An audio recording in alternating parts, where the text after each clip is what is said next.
This is Brad with Organo-Lawn, and today we're going to be talking about the 5 biggest signs that your lawn is being underwatered. First, I want to just say that if you're ever in doubt if you should water more or if you should water less, I strongly recommend watering less. The reason for this is because in a drought-stressed situation, the grass will go dormant, and to bring the lawn out of dormancy, it usually takes 3 deep waterings on 3 consecutive days, and then 10 to 14 days later, it will be green again. Overwatering, on the other hand, especially if it is for a long period of time, will damage the soil and create what is called a dead soil. Repairing a dead soil will usually take somewhere between 1 to 2 years and requires a lot of high-quality organic products like organic fertilizers and compost top dressings, as well as regular core aeration. The first symptom that a lawn is being underwatered is an obvious one. It'll be brown or kind of yellow straw-like in color. Not every brown lawn or brown spot in a lawn indicates that a lawn is being underwatered, but I would say that 9 out of 10 times, this is a clear indication of underwatering. Even before a lawn does brown out, you can sometimes notice footprints on the lawn if you walk across it and the footprints remain. This is a clear sign of underwatering. To determine if the lawn is still alive or if it's dead, the best indication if it is brown or straw-like in color and still standing up vertically, it's alive, and if it's gray and lying on its side, it is dead. The second indicator that a lawn is being underwatered will be the presence of certain types of diseases like Ascochyta or dollar spot. These lawn diseases are actually a symptom of shallow digging grass roots, and they are usually caused by shallow or too frequent of lawn watering. When the outside temperatures shift from cool, wet spring weather to hot, dry summer weather, if the grass roots aren't deep digging and well established, the grass won't be able to handle the transition very well, and it will develop what's called Ascochyta leaf blight.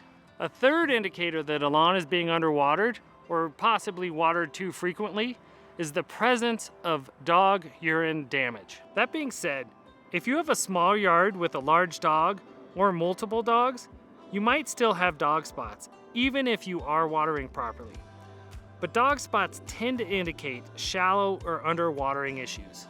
Dog spots are essentially a nitrogen burn of the grass, and the dog spots are worse in lawns that have shallow digging roots.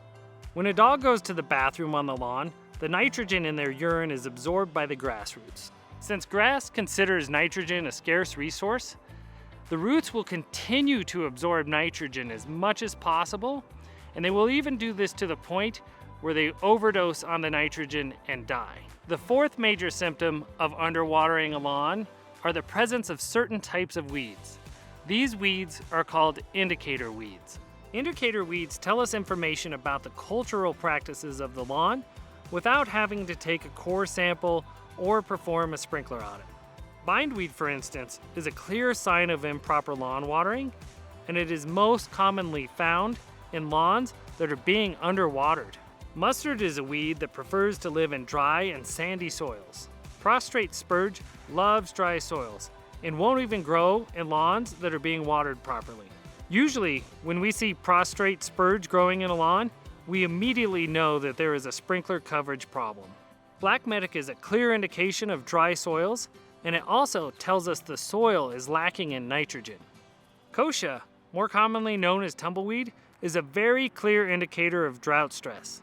Kochia can even be controlled by just watering the lawn properly. There are many other indicator weeds, and a quick Google search will help you determine if the weed is an indication of overwatering or underwatering. The fifth symptom that the lawn is being underwatered is a simple visual clue. There will be clumping of the grass in the lawn. The reason for this is that most cool season grasses have a mix of fine fescues, bluegrass, and ryegrass in them, and the fescues are clump grass that revert to very small clumps to help them stay alive during drought. The sixth and most common sign that a lawn is being underwatered is brown spots in a green lawn. This is usually a clear indication of sprinkler coverage issues. Most of the lawn will look wonderful, but there will be a random brown spot here and there. If an area is brown, before you can be 100% sure that this is a sign of underwatering, Take a sample using a core sampler or a shovel to see how dry the soil actually is. Then go to the green area of the lawn and take another soil sample. You will most likely see a distinct difference in the moisture level between the green area sample and the brown area sample. Turn on the sprinkler system and look at the sprinkler head in that area. It could be the sprinkler head is out of adjustment or something obvious, like a tree is blocking the sprinkler head. I have heard numerous stories of unscrupulous lawn care companies telling customers that the brown spots in their lawn are insect pressure or funguses attacking their lawn. The lawn care company then sells the customer an expensive insecticide or fungicide application and tells the customer they have to water the area and deeply to get the insecticide or fungicide worked thoroughly into the soil. The deep watering in the brown area that the company recommend turns the lawn green because it received water. But the customer believes that the insecticide or the fungicide worked, and they don't realize that it actually greened up simply because it received water.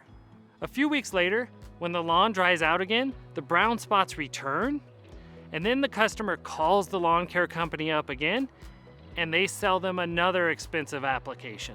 Of course, they are told again to water the spot deeply, and of course, again, the problem is fixed. So before you unnecessarily apply an insecticide or fungicide, please measure the output of your sprinkler system first. If you want to learn how to measure the output of your sprinkler system, we have an entire video about this, and I will link it in the description below. So what do you do if you have a drought-stressed spot in your lawn? Or even worse, let's say you go out of town and the sprinkler clock malfunctions, and you return to a completely brown lawn. Well, the answer is pretty simple. You give the lawn 3 deep waterings on 3 consecutive days, and then return to the 1-2-3-2-1 lawn watering technique. To demonstrate that underwatering will not kill a lawn, I'm going to turn off the water to my sprinkler system for a few weeks and let it go dormant. Since I intentionally turned off my sprinkler clock to prove a point and make the lawn brown, I already know that the times that were programmed in the clock before were proper, so I don't have to audit the sprinkler system. Instead, all I have to do is turn the sprinkler clock back on, water it for 3 consecutive days, and then return to the normal programming I had before. This means if the average outside temperatures are 70 degrees or below, you should water 1 day per week. If they are between 70 and 85 degrees, you should water 2 days per week. And if it is above 85 degrees, you should set the clock to water 3 days per week. After the 3 consecutive days of deep watering, the lawn will typically recover within 2 weeks. Hopefully this video has been helpful in showing you some tips that professionals use to determine if a lawn is being overwatered or underwatered, and how to fix a drought-stressed lawn. To learn more about the 1-2-3-2-1 lawn watering technique, visit Organo-Lawn.com.